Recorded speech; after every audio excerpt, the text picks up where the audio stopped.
Olá, o programa Ponto Cego está chegando em mais uma edição novinha em folha. Eu sou Paulo Roberto Cândido, um homem de 1,79 m, 79 quilos, olhos e cabelos castanhos. Estou aqui usando óculos escuros, uma blusa de mangas compridas preta. Estamos aqui diretamente do Instituto Hélio Góes, que é a Escola de Ensino Fundamental da Sociedade de Assistência aos Cegos, e mais uma vez também com Samuel Chaves. E aí, meus amigos que acompanham o Ponto Cego, estamos aqui em mais um episódio. Eu me chamo Samuel Chaves, eu sou um homem de pele clara, estou usando óculos escuros, tenho os cabelos curtos negros, estou vestindo uma calça social da cor cinza, um paletó preto, camisa social por dentro preta e uma gravata cinza. Lembrando que esse processo de autodescrição é para que telespectadores com deficiência visual possam compreender mais ou menos como é a nossa aparência física, como é que está a nossa indumentária. Gostaria de começar lhe fazendo uma pergunta. Você já jogou algum board game e jogos de RPG? Bom, esse será o tema da nossa conversa de hoje. É com muita alegria que vamos receber hoje Tony Rodrigues, que é mestre em jogos de RPG, é youtuber, é também gamer. Tony, seja bem-vindo ao nosso programa Ponto Cego. Primeiramente, agradecer ao convite do Paulo, que foi quem fez esse convite para a gente participar aqui do Ponto Cego.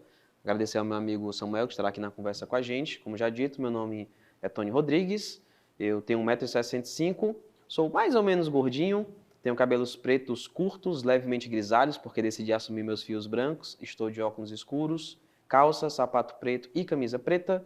Na minha camisa há uma estampa de um controle de Play 5 e o nome PlayStation. Estou usando um cordão de Hogwarts, né, do livro Harry Potter. E é isso, será um prazer bater um papo aqui com o Paulo e o Samuel, falando um pouco sobre acessibilização em board games e jogos virtuais. E você, Tony, já jogou algum board game? O que são board games? Pronto.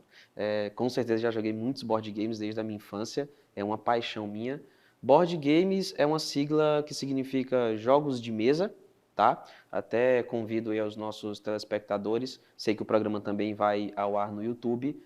Deixa aí nos comentários se você já jogou um jogo como, por exemplo, xadrez, dama, baralho, dominó. Tudo isso, Paulo, é um board game. São os mais antigos. Porém, hoje em dia existe uma variação infinita de board games, eu diria. Eu tenho um companheiro que é um dos nossos parceiros de equipe, que é o Abelardo Júnior. Ele tem, por exemplo, 185 board games, né, na coleção dele. Os temas são os mais variados, desde construção de uma fazenda, super-heróis, animais que vão até um lago para beber água, algo baseado em adedanha. Então, assim, tem uma variedade gigantesca dos jogos de board game, né? Então, de forma geral, board game é qualquer jogo que você joga em cima de uma mesa, né, como o próprio nome diz, jogos de tabuleiro ou jogo de mesa. Como o Paulo falou no início, board games, RPG, essas siglas RPG, me fala um pouquinho sobre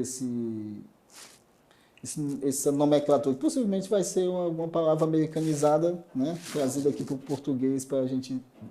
Pronto. O RPG, a sigla RPG, significa Role Play Game. Literalmente, o Role Play Game, que significa jogo de interpretação, ele é uma cria do teatro, certo? Ele é um pouquinho diferente do board game, né, o jogo de tabuleiro, mas não deixa de ser um jogo de tabuleiro também, tá? A gente costuma dizer que tem uma variação, né, uma diferença entre o RPG de mesa e o RPG virtual. O RPG de mesa, ele veio primeiro e em seguida isso foi levado para os videogames, né? Existem vários modelos de jogos de RPG virtuais, por exemplo, Final Fantasy, Zelda, Legend of Legaia, dentre outros. E assim também como os RPGs online, né, que são bem famosos hoje em dia. O LoL mesmo dá para dizer que tem alguns elementos de RPG, LoL esse que é um dos jogos mais famosos da atualidade. Então, o RPG, mais uma vez reforçando, significa Role Play Game, né, que traduzido seria jogo de interpretação, basicamente. Tony, você, assim como o Samuel e eu, tem também uma deficiência visual. Quando você jogava inicialmente esses jogos de tabuleiro, você já tinha deficiência visual e passou a ter uma diferença em jogar esses jogos, você com essa deficiência? Sim, boa pergunta, Paulo, até obrigado por fazê-la. Eu comecei a jogar o RPG com 10 anos de idade, né? A minha entrada no RPG, no caso o RPG de mesa, ela foi bem engraçada e de lá para cá eu venho jogando assim incessantemente. De jogador eu virei mestre, que é até importante para os nossos telespectadores saberem essa diferença. O RPG de mesa, ele consiste em uma pessoa narrando uma história, que é o que a gente chama de mestre ou narrador, e pelo menos um ou mais jogadores. Esses jogadores, eles incorporam um personagem, né? Incorporam porque eles vão interpretar aquele personagem que eles mesmos criaram. Existe uma ficha onde é anotado todas as informações desse personagem, status como força, velocidade, as habilidades, de forma geral, o que ele consegue ou não fazer. O narrador ou mestre vai narrando a história e controla todos os outros personagens daquele cenário, certo? E ele vai propondo desafios aos jogadores, que vão resolvendo esses desafios com sua criatividade, né? Então, é apenas para contextualizar. E minha visão, Paulo, enfatizando a sua pergunta, eu fui perdendo ela ao longo dos anos devido a uma doença chamada Stargardt, né, que é uma retinose. E ali nos 14, 15 anos foi ficando difícil realmente para ler em tinta. Isso foi mudando completamente a minha dinâmica de jogar RPG. Durante muito tempo eu fiquei sem jogar RPG por causa dessa dificuldade. Eu realmente parei e só retomei uns 2, 3 anos depois, com a evolução da tecnologia, que permitiu alguns recursos, porque nem sempre eu tinha alguém de confiança do meu lado para me informar os resultados nos dados, porque a gente joga dados no RPG, para definir se uma ação foi bem executada ou não. Muito importante enfatizar, RPG não é jogo de azar, tá, gente? Os dados eles são apenas para dar aquele elemento do caos, para que nem tudo que a gente faça seja especificamente ali toda hora concluído. Então, às vezes você vai fazer uma ação tipo, mestre, o meu personagem vai tentar pular de um prédio para o outro, só um exemplo. E ele joga um dado, baseado nos atributos que ele tem na ficha dele, dependendo do resultado desse dado, ele consegue executar aquela ação ou não. Então, mais cedo, né, enquanto eu fui perdendo a minha visão, nem sempre eu tinha alguém de confiança para me dizer o resultado correto. Então, era difícil eu narrar, uma vez que sim, eu estava suscetível a algum jogador querer me enrolar e trapacear ali, né? E com a tecnologia evoluindo, surgiram alguns recursos que me ajudavam, mas nem tanto. É um pouco travado ainda a tecnologia nesse quesito. O que realmente me permitiu continuar jogando RPG foi ter uma mulher maravilhosa do meu lado, a minha esposa, Ana Régia, que é quem é ali a minha fiscal de dados, por assim dizer. É sempre ela quem me disse se o dado saiu o resultado que eu queria ou não. Mas hoje em dia eu já não tenho mais esse problema, tenho jogadores magníficos, mas de fato, Paulo, eu tive sim muita dificuldade para ir me adaptando ao RPG, até porque ele tem muita leitura, né, enquanto eu ia perdendo a minha visão. Ok. Tony, você falou aí sobre a evolução dos aparelhos, né, dos equipamentos de videogame, vamos dizer assim, né, esses jogos eletrônicos. A gente viu que antigamente tinha um joystick ligado a um equipamento que era ligado na TV. Hoje em dia, via Bluetooth, os controles não tem mais fio. Aí hoje em dia a pessoa pode interagir, né, através de sensores com o videogame e aquele personagem fazer os movimentos que a pessoa está fazendo do outro lado ali da tela. Então está evoluindo bastante a tecnologia, possibilitando algumas coisas que não faziam no passado. Até onde essa tecnologia está avançando para ajudar as pessoas com deficiência também ter acesso a jogos digitais? Mais uma vez, muito obrigado pela pergunta, Samuel. É importante ressaltar, eu já estou com mais ou menos um ano que eu estou nessa luta pela acessibilização em jogos digitais e analógicos, tá? Pontuando a diferença entre essas duas coisas. O jogo digital é aquilo que é virtual, né? No videogame, no celular, no PC. Já o analógico é aquele que você joga diretamente, né? Mexendo. Os jogos de mesa, como eu mencionei anteriormente. E sim, a tecnologia dos jogos tem avançado assim assustadoramente. Hoje em dia, até para quem é vidente, né, para quem enxerga, é até difícil às vezes descrever o que é uma computação gráfica e o que é de fato ali um jogo, de tão assim avançado que está isso. Como você disse, houve esse avanço também nos consoles, nos joysticks, né, que hoje em dia já não usam mais fios. Às vezes você nem precisa mais de um console, você pode jogar diretamente pelo PC, enfim. Mas, na questão da acessibilidade, a tecnologia avançou muito pouco. Até porque não é algo que os criadores de jogos, até o momento, tenham se preocupado tanto assim.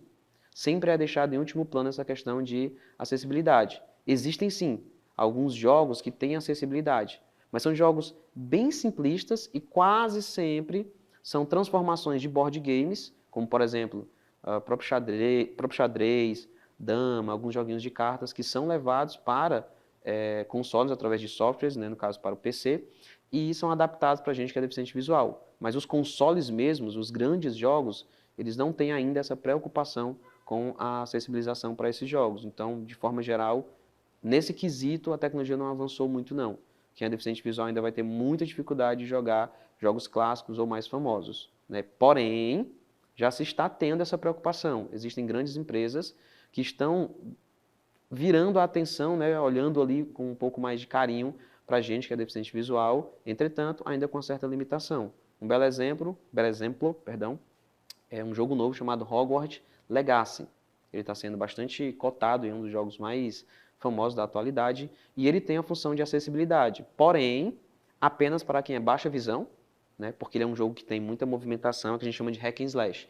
Ele tem muita movimentação, você tem que mirar no alvo, fazer uns movimentozinhos com o controle para poder soltar uma magia. Então, para acessibilizar esse tipo de jogo seria um pouco mais complicado. Porém, ele tem acessibilização na questão de leitura de texto, para quem não consegue ler ali por ter baixa visão.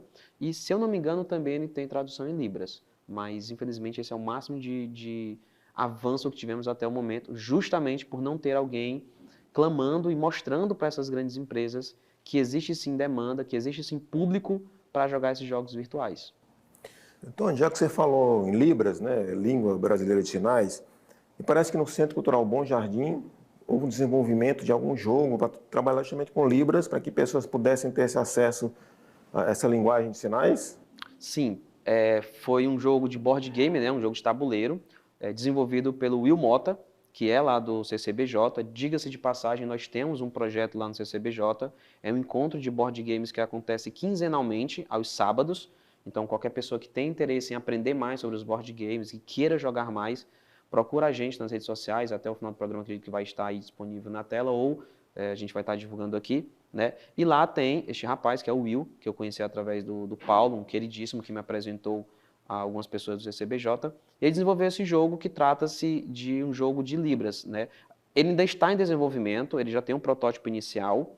Inicialmente, ele foi pensado para pessoas que já estão iniciadas nas Libras, porém a gente está vendo a possibilidade de transformar ele em um jogo que seja para qualquer pessoa, mesmo as pessoas que não conheçam Libras e que através do jogo possam ter interesse em conhecer essa linguagem, certo? Então ele é um jogo que, além de extremamente divertido, ele é muito inclusivo, porque ele leva para as pessoas essa linguagem, como você mesmo disse, é extremamente importante. Eu acredito, eu defendo que cada pessoa deveria saber o mínimo do mínimo de Libras para poder ter uma comunicação, né, mais ampla com pessoas portadoras de alguma deficiência auditiva e etc.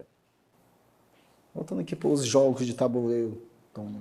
O crescimento intelectual de um ser humano, de uma criança ali, que tem aqueles primeiros contatos, né, na educação básica. Quando ele tem aqueles jogos de montar, aquelas coisas bem lúdicas, a dama, o dominó, né, elas têm esse contato com esses jogos e ele começa a desenvolver estratégia, começa a desenvolver percepção de competição, né, entre eles, jogando esses jogos. Por esses jogos não ter, né, tido um olhar dessas empresas de acessibilizar esse produto antes de colocar no mercado, para que todas as pessoas, todas as crianças ou adultos tenham acesso de pé igualdade ao mesmo produto, a gente percebe que essas crianças não estão tendo acesso a esses board games, né, esses jogos de tabuleiro. Só apenas quando chega na fase adulta e recebe algum equipamento desse que vai ser acessibilizado por alguém, né, alguma instituição, como aqui o Instituto dos Cegos tem alguns jogos, board games, adaptados para a pessoa com deficiência visual. Na tua opinião, quais são os ganhos e perdas que essas crianças têm ao ter acesso a esses jogos de tabuleiro? Mais uma pergunta magnífica e é importante ressaltar também, queria parabenizar o Instituto dos Cegos justamente por ter essa iniciativa de levar board games adaptados, né, para pessoas com deficiência visual. A gente teve a possibilidade de jogar, as imagens vão ser exibidas aí posteriormente. Eu joguei um pouco de dama adaptada, a gente jogou, eu vi um baralho, né, o baralho tradicional adaptado, o Samuel jogou dominó adaptado. Então, assim, esses jogos, eles têm um poder, como você mesmo disse, de ensinar, né? Eles podem ensinar a trabalho em equipe, o que a gente chama de fair player, né? Que é, trocando em miúdos, saber perder. Eu jogar com o Samuel, perder e isso não criar algum tipo de rivalidade. A questão de jogar para se divertir, acima de tudo. Trabalhar raciocínio lógico, matemática, cores.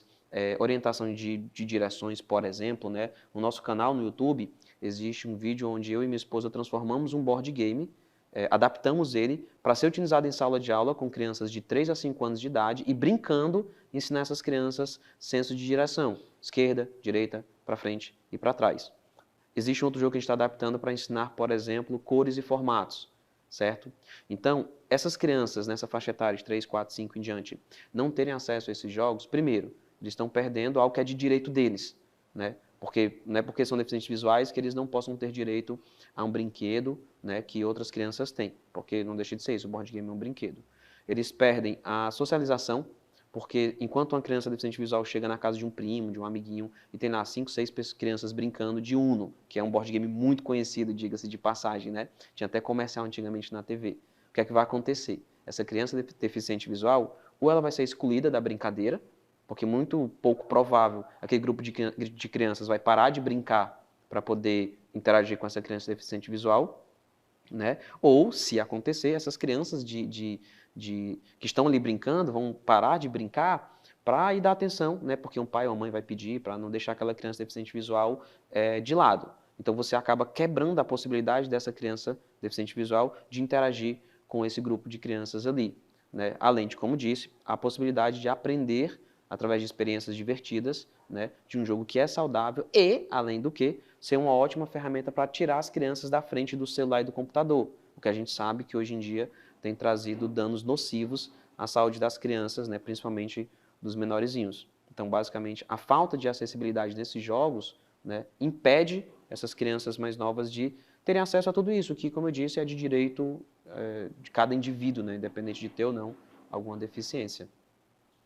Nós vamos agora para um breve intervalo, esperando que você fique aí nos aguardando. Daqui a pouco a gente volta.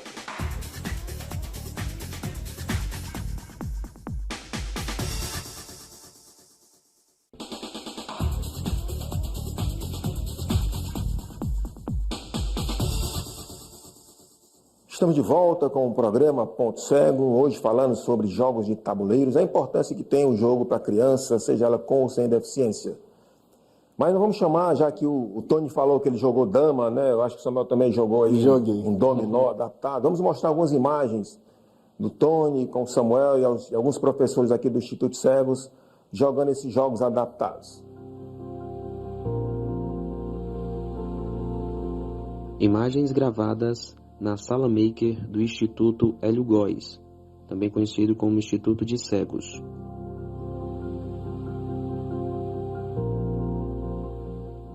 Na imagem, 5 pessoas jogam board games adaptados para pessoas com deficiência visual.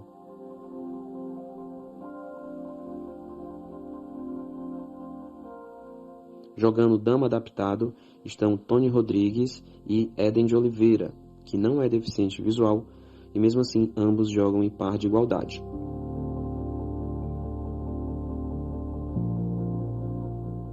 Logo ao lado, 3 pessoas jogando dominó adaptado em alto relevo.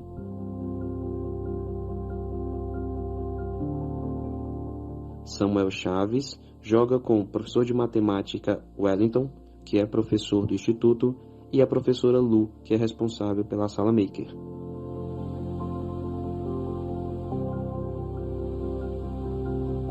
Esta sala foi desenvolvida com a finalidade de praticar a coordenação motora, criatividade e artesanato, através de trabalhos coletivos envolvendo crianças e adultos que possuam algum tipo de deficiência visual, parcial ou total.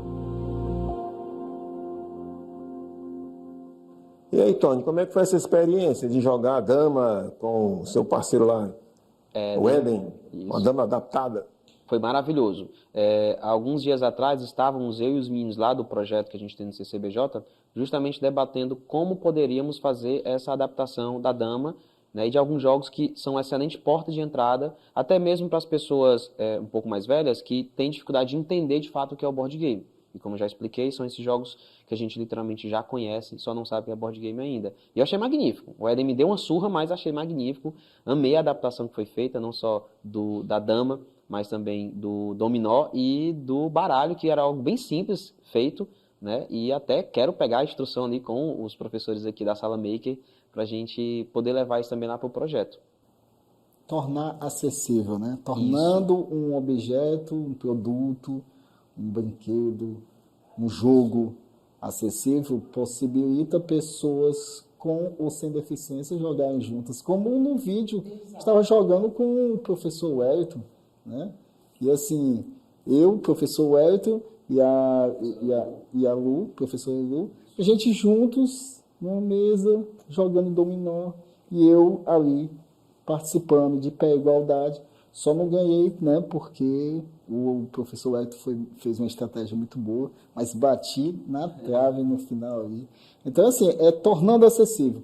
Essa é a acessibilidade que todos nós buscamos, né? Exatamente. Como eu disse, não, porque, como disse Paula Veiga, né, no último seminário que teve aqui no Instituto de Cegos, essa é a vantagem dos jogos. Ele não é exclusivo, ele não segrega ninguém. O jogo, a nossa luta, nós, o Taverna do Nerd, nós não lutamos para criar jogos exclusivos para deficientes visuais. A nossa ideia é que deficientes visuais e pessoas videntes consigam jogar em paz de igualdade, sem essa distinção, né? Sem essa necessidade de criar algo específico para cada um. É esse o nosso objetivo, é essa a nossa batalha nos últimos anos. Fazer com que as pessoas com ou sem deficiência possam jogar ali juntos em qualquer momento, qualquer ambiente, e sem, né, muita burocracia, por assim dizer. Eu também fui criança um dia, lógico, né, e brinquei muito com jogos de tabuleiros.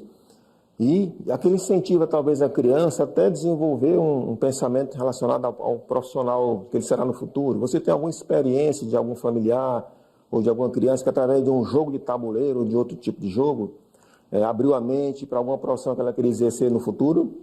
Sim, não vou citar nomes porque eu não sei se, né, as pessoas querem ser citadas aqui, mas a mãe de ela é amiga minha e o filho dela convive um pouco com a gente. Ela comentou comigo que depois que ela deu para ele um jogo chamado Agrícola, ele literalmente aprendeu e pegou gosto pela questão de administração, porque o board game Agrícola, ele trata-se de construir uma fazenda. Certo? Cada jogador ele tem que se preocupar com o tamanho da casa, quantos quartos você tem. Para aumentar o número de familiares, logo de funcionários, você tem que ter mais quartos. Para ter mais quartos, você tem que ter mais recursos. Para ter mais familiares, você tem que ter mais alimento. Para ter mais alimento, você tem que controlar a sua administração, tem que controlar a sua colheita, seus animais, etc, etc, etc. Ela comprou esse jogo para ele, ele começou a jogar e simplesmente se apaixonou. Depois, tudo dentro de casa, ele dizia: mãe, eu sei de onde vem isso. Ele tem 10 para 11 anos de idade. Eu sei de onde é que vem isso, eu sei como é que foi produzido, eu sei a importância de organizar isso. E agora, segundo ela, o sonho dele é ser administrador, quer aprender, quer fazer faculdade de administração, né, porque ele gostou muito dessa questão de administração por causa do jogo. Assim também, não é bem a sua pergunta, Paulo, mas acho importante citar, eu conheço o caso de um rapaz que deixou o mundo das drogas por causa do board game. Então, além de ter essa função social, o board game também, e educativo, né, ele também pode ter uma função de reabilitação, né, de afastar as crianças da ociosidade ou até mesmo de uma vida errada, né, de costumes errados que possam ser danosos a essa criança ou adolescente. Esse mundo dos nerds, né, como era muito pejorativo no passado, né, quando tinha um aluno ali da sala que se destacava pela sua inteligência e era criticado, entre aspas, dizendo, ele é um nerd. Hoje o nome nerd já não é uma crítica, e sim uma coisa a ser saudado, né? Isso. Me diz uma coisa, nessa parte dos jogos, gigs, né? O mundo nerd, tem algum evento assim onde nós encontramos atualizações sobre esses jogos de tabuleiro? Pronto, é até importante também ressaltar isso. Eu faço questão de trazer o nome nerd de volta, justamente por isso que você disse, né? Eu quero resgatar ele, porque antes ele era, sim, pejorativo. Hoje em dia, nem tanto. Há uma divisão do que é o nerd e o que é o geek, né? De certa forma, eu, por exemplo, vejo o geek como produto e o nerd ideia. Mas, enfim, não vamos aprofundar nisso. Existem, sim, os eventos geeks, né? Que é como são chamados. O mais famoso deles aqui em Fortaleza, por exemplo, é o Sana, né, que trata da cultura geek e nerd de forma geral. E através desses eventos você pode sim conhecer muito do universo nerd, inclusive alguns board games. Porém, não há nenhum evento ainda em Fortaleza que se preocupe de fato em levar a cultura dos jogos analógicos, né, dos jogos de mesa, para essa questão da acessibilidade. Na verdade, não existem eventos, geeks, que tenham essa preocupação com a acessibilidade, que, diga-se de passagem, foi o que me fez começar a lutar por isso. Dos anos para cá eu tenho frequentado muitos eventos geeks, né? E um deles, que foi o Granime, que acontece na cidade de Granja, a propósito, um obrigado e um grande beijo aí pro Rômulo, que foi quem nos convidou. Eu me vi sozinho. Em que sentido? Eu vi que eu era o único deficiente visual nesses eventos. Eu era o único deficiente visual a frequentar um evento geek. Na verdade, eu era o único deficiente quase que de forma geral, porque eu não lembro de ter visto, né, visto é a forma de falar, uma pessoa com problemas auditivos e etc. Né? E foi quando eu vi que a minha luta ainda era pequena. Porque a gente, enquanto deficiente visual, dentro de um evento, acha que já está fazendo a nossa parte para a representatividade da nossa classe. Mas depois eu vi que era mais do que isso, que eu precisava escancarar essas portas para que essas pessoas com deficiência também viessem para esses eventos. Porque eu digo, existem muitos deficientes visuais que querem sim estar nesse universo, que querem jogar RPG, que querem jogar board game, que querem jogar videogame, só que não podem pela falta de acessibilização. Né? Então essa é a nossa luta, levar a acessibilidade não só para os jogos digitais analógicos, mas também para todo o universo geek ou nerd, como preferir, em um todo. Tony, certamente alguns fabricantes de jogos, de tabuleiros, também teriam interesse de produzir, né, jogos já saindo da fábrica com acessibilidade. Você acharia importante que os nossos gestores, os nossos parlamentares, os nossos governantes pensassem numa forma, principalmente os legisladores, de criar leis que criasse cotas, né, para que o fabricante de jogos de tabuleiro já tivesse um percentual saindo diretamente da fábrica, já com essa acessibilidade? Olha, Paulo, eu vou ser bem sincero para você, é bem complicado, porque eu confesso que existem, como eu disse logo no primeiro bloco, alguns jogos virtuais que são bem difíceis de levar acessibilidade para eles, assim também como alguns analógicos. Eu acho que sair da fábrica já com acessibilidade, sim, isso aí é uma utopia, né? É um sonho assim, de um mundo perfeito. Mas eu acho que o mais plausível, mais palpável, é levar a acessibilidade para esses jogos, certo? Diga-se de passagem, e concordo, enfatizo que sim, é importante os nossos governantes olharem para isso, mas, por exemplo, há 2 quartas-feiras atrás, eu estive na reunião da Secult4, e lá pela primeira vez, né, a nível estadual, talvez até nacional, a gente criou uma categoria exclusiva para acessibilização em mídias digitais, o que abraça os jogos virtuais, né?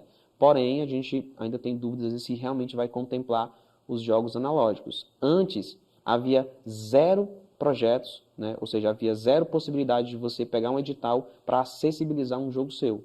Hoje em dia, depois dessa nossa conquista, você pode pegar até 3 editais com valor de 13 mil, totalizando 39 mil reais, né, por ano, para projetos onde visam acessibilizar jogos que já foram criados ou jogos que ainda estão sendo desenvolvidos. Eu acho que esse foi o primeiro passo.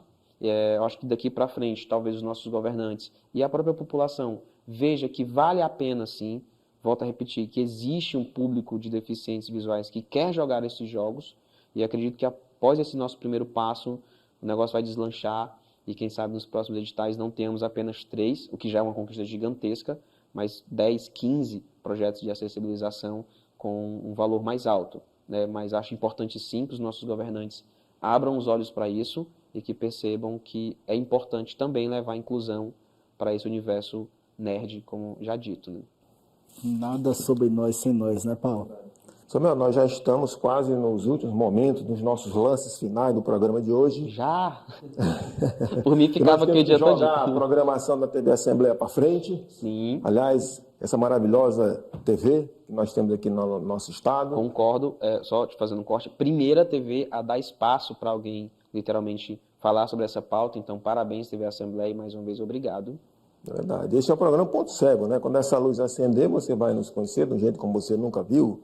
Samuel, os seus encerramentos aí para a gente concluir o programa de hoje. Pois é, como eu estava iniciando, nada sobre nós sem nós, a oportunidade foi dada a Tony representar a pessoa cega em eventos, em temas, em discussões, debates sobre o tema de board games ou jogos de tabuleiro. Está levando muito a sério esse tema e a gente Parabenizo todo o esforço que você está tendo. Futuramente nós vamos ver e vamos colher esses frutos do seu esforço de hoje e que possa ser uma semente que possa ser plantada na mente de outras pessoas e que esse mundo de pessoas querendo jogar board games, pessoas cegas ou com outro tipo de deficiência, que possam se juntar à sua luta, né? E que a gente possa ter um Ceará, um Brasil ou um mundo, né, mais acessível nesses jogos. Parabéns, mais uma vez. Hoje aprendemos bastante sobre board games. Hoje foi uma verdadeira aula que todos os telespectadores do Ponto Cego estão, com certeza, né, acompanhando e se espantando com tantas informações. E nada sobre nós sem nós, nada para nós sem nós. E como dizia o grande escritor, professor Paulo Roberto Cândido, nada sobre nós sem os nós, né? Sem os nós. Então, que saiam todos os nós, que são a falta de acessibilidade, e que venha, né, uma inclusão plena. Exatamente. Parabéns, irmão. Muito obrigado. Muito obrigado, Tony, por estar conosco. Igualmente. Certamente haverá outras oportunidades, né, para que a gente possa voltar a esse assunto, que é muito importante, principalmente para alertar professores, né, pessoas que trabalham com educação, que jogar, principalmente jogos interessantes, faz muito bem para o desenvolvimento das nossas crianças. Quem quiser conhecer um pouco mais sobre o mundo dos RPGs de mesa, os jogos e os board games, pode procurar Taverna do Nerd, tá? @Taverna do Nerd no Instagram, @Taverna do Nerd no Facebook e no YouTube, que é o nosso foco principal. O nosso canal é um canal gamer, mas a gente também trata de todos esses assuntos.